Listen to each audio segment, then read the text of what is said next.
सभी का सिमिलर यहाँ पे सिचुएशन है। तो इस साल मैं इंडिया गया था आपका, अप्रैल में गया था, मई में लौटा। अब जब लौटा हूं मैं, मेरा मेरा बदन तो, मेरा जिस्म तो यहाँ पर है, बट दिमाग कहीं और ही है। और वो फेज ऐसा नहीं है कि मतलब जेट लैग है या कुछ दिन है, कट जाएगा, 3 दिन हुआ, 4 दिन हुआ, हफ्ता भर हुआ, वो वाला मैं छोड़ ही नहीं पा रहा था कि अच्छा माँ बाप मेरे वहां पर है।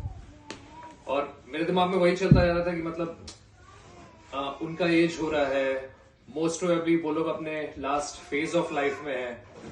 तो बहुत सारे मैंने डिफरेंसेस भी देखे इस बार जब गया भी था इंडिया। उनका जो एग्जैक्ट व्यवहार है, जो बिहेवियर है, उसमें भी मैंने चेंजेस देखा कि जो मेरे पापा एकदम सख्त हुआ करते थे, वो नरम पड़ चुके हैं। तो देखकर यही समझ में आया कि शायद उनका बचपन अब वापस आ रहा है और काम शायद अब हमारा है उन लोगों को संभालने का। लौटते वक्त माँ ने एक सवाल पूछा कि एक सच सच बात बता, अगर कल को मेरे को कुछ होता है तो क्या पहुंच पाएगा? मेरे पास उसका कोई जवाब नहीं था और वही भारी दिल लेकर मैं आ तो गया। और जैसे मैं बता रहा हूँ, 10 दिन गए, 15 दिन गए, महीना भर बीता।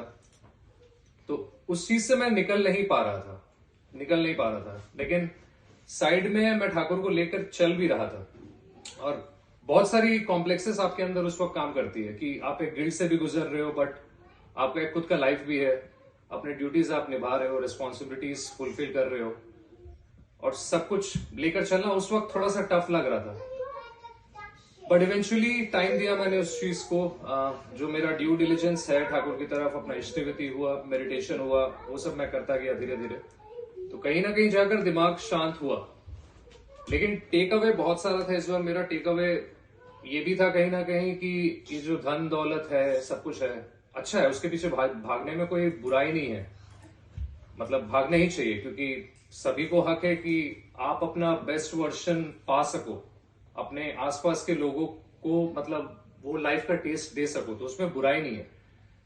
लेकिन उस चीज के पीछे भागते भागते हमें ये भी नहीं भूलना चाहिए कि मतलब कुछ चीजें आप पैसों से भी नहीं खरीद पाओगे। सुख जो होती है वो पैसों से कभी भी प्राप्ति उसकी नहीं होगी, आपको कभी भी नहीं होगी। मैं बहुत सारे ऐसे लोगों को जानता हूं, मे बी शायद सभी कुछ है, मतलब धन बोलिए, दौलत बोलिए, गाड़ी, घर, सब है, बट सुख कहीं ना कहीं मिसिंग है। मेरा सबसे बड़ा टेक अवे इंडिया जाकर इस बार ये हुआ था कि इवेंचुअली पता नहीं अभी 4 years 5 years down the line मैं क्या करूंगा, यहाँ रहूंगा, वापस जाऊंगा, उसमें मतलब मेरे को पता नहीं, उतना फार साइटेडनेस मेरे में है नहीं और मैंने देखा भी नहीं है।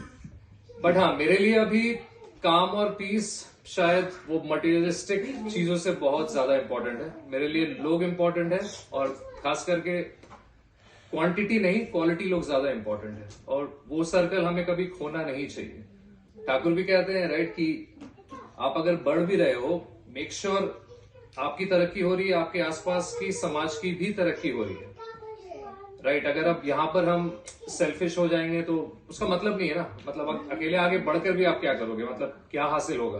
पीस, जो शांति है, उसकी क्या प्राप्ति होगी? अगर नहीं होगी तो कोई मतलब ही नहीं है उसका। तो बस यही किस्सा था, यही किस्सा मेरे को शेयर करना था। जय गुरु। Thank you super, thank you very much.